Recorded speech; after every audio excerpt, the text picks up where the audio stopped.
Hello everyone. Hello. Welcome to this first meeting of our project. So before going straight to what you're going to discuss about, we are just going to introduce ourselves. So my name is Fiona Bengo. I'm happy to be here with you. My name is Noria Dambrindi Sabireme. I'm also happy to be part of this team. Thank you. My name is Gloria and it's my pleasure to be in this team. So thank you very much for introducing yourselves. So as we are a team, first of all, we need to know what a team means.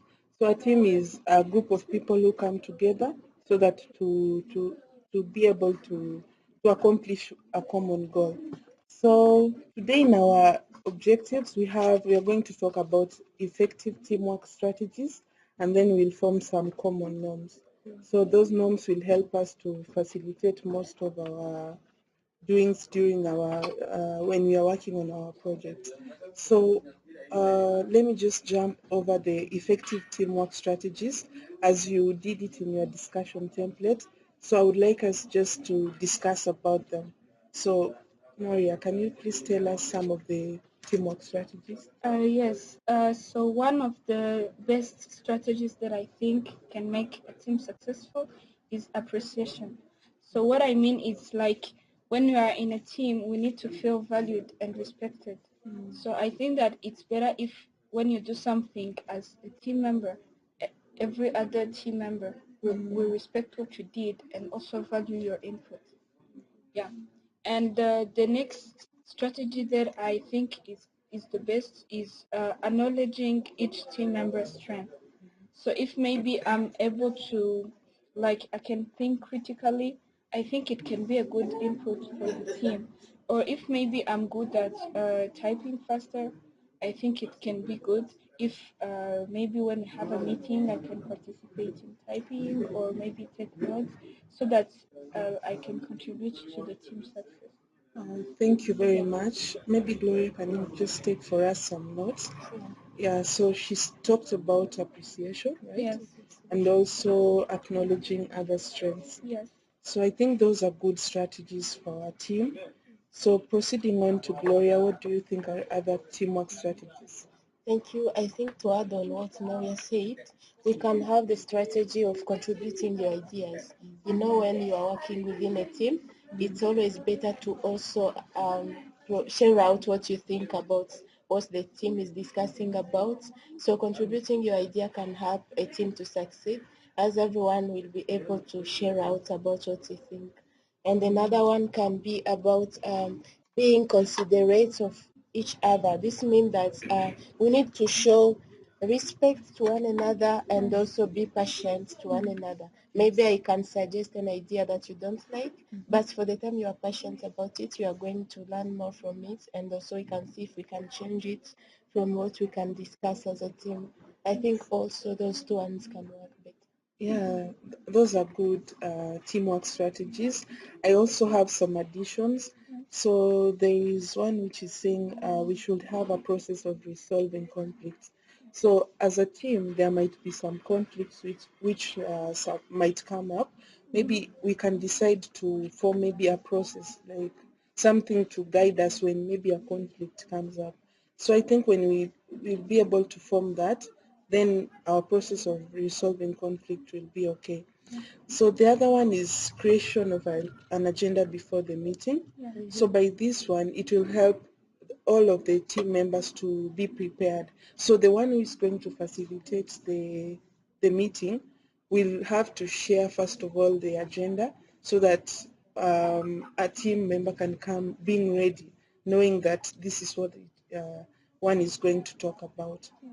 So those were my two. I don't know if you have any other addition about the strategies. I just want to add that I think that those two strategies are good because we never know, we might face a conflict, but if we have a strategy that is going to help us solve that conflict, it's going to help us move forward and keep doing a great job. So I think that this is really a good strategy. Yeah. Do you have any other addition? I just agree on all those strategies that you came up. Great. So those were our strategies. So you can see there are more than 6. So that is it means that you are very prepared and you know what you are talking about. So let's move on to our second objective, which is forming the norm. So we are going to talk about some of the norms, and first of all, I'll give Noria the floor to just talk about some of the norms that you think we can incorporate in our team. So the first norm that I think should be part of the norms of our team is communication. So for our team to be able to achieve what we have said, we need to be able to communicate effectively. For example, if I'm planning to be absent, I need to tell you that I will not be around, so that maybe if you have said something else to do, you can work on it, and that you can know where I am and why I'm not there on time maybe. And the other norm that I was thinking about is respecting each other's idea. So in our team, we'll have to brainstorm and come up with many different ideas. And I think that if I don't respect what maybe Fiona is saying or what Gloria is saying, then we will not be able to achieve what our team is trying to achieve. So I think that those two are my norms that I would suggest to be part of the norms of this thing. Yeah. Okay. So in communication, Yes. so if someone doesn't communicate, what do you think like can be done to that person? What action can we take? I think that when we can reach out to that person because we are a team of three, so I think it's easier to communicate between us. And in case that person does not react, we need to like to talk to her and ask her, why are you not communicating? What is your problem? Or maybe know why they didn't come to the meeting, and then try to take further steps, knowing why that person is acting like that. Yeah. So for me too, I have some common norms which Yes. we can incorporate. So the first one is supporting each other. So as a team, I think the main goal is to support each other in order to accomplish most of the tasks. So when you see like someone is struggling with doing something, you as team members you should be able like to reach out to the person and try to ask the person what where the person needs support so that you can be able to help that person and achieve like the team's goals. So another one is active participation. So this is participation in during the meetings, on some tasks that we've been given. So we have to actively participate on that. So for example, during meetings, maybe when you're facilitating, you can maybe when you see someone is just not even contributing something, you can maybe call that person and ask the person to contribute something about what is being discussed. So that will encourage the person to feel confident and not be shy that the person is not supposed to talk about. But we should be able like to actively participate. Even someone should have like a will that they have to participate because this is one team and each member's contribution counts. So that was were my norms. Gloria, do you have some other norms? Yes, I do. So another norm can be about time management. This is all about respecting time in everything that you can do. You know, for the time you are working as a team, it's better to know about the right time to start and the right time to finish your meetings. So this will help us to always work effectively as a team. And another one is about receiving and giving feedback. So you know feedback is the best way to know where you need improvements and how you can make improvements. So as a team, we need to have that culture of giving to our peers feedback. So for instance, if you see that I need some improvement on this task, so it's better to approach me in a good way and try to give me a good feedback. I think also those ones can help us within the team. Yeah, sure. Those are good norms. So far I can see we have like six norms and we were asked for 10. So I don't know, maybe we can just form some like some group ideas. Yeah, so Noria, what do you think we can add? So I was thinking maybe about this one of having a culture of summarization because we will have also other meetings and we might not remember all the things that we talked about maybe in this first meeting. So I think that the person who will be in charge of the second meeting needs to tell us a summary of what happened in the last meeting so that it can help us to remember and then continue working, having in mind what we talked about in the last meeting. I think that this is a great thing because if we remember what we talked about, then we can proceed without losing our time, without taking time to think about what happened, because we will have a summary. Yeah. That's great. Do you agree with that, Gloria? Yeah, I agree with that one because it's always better to know from where you stopped last meeting and where to start during the next meeting. It's a great idea. Yeah, great. Me too, I think the same. It's a good idea. Because if you summarize, someone maybe can add something more to what was discussed during the previous meetings. So, do you have another one that we can form? I think another one can be about having one speaker at a time. You know, this is really important because once people are talking at the same time, we can even lose the focus on what we are discussing about. So for the time we are able to just listen the one who's speaking and speak after, this is going to help us as a team. I don't know if you agree with that one.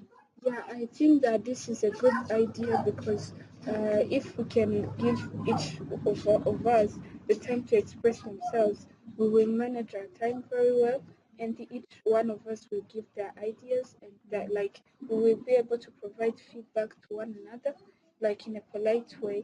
So I think that it will be a good way.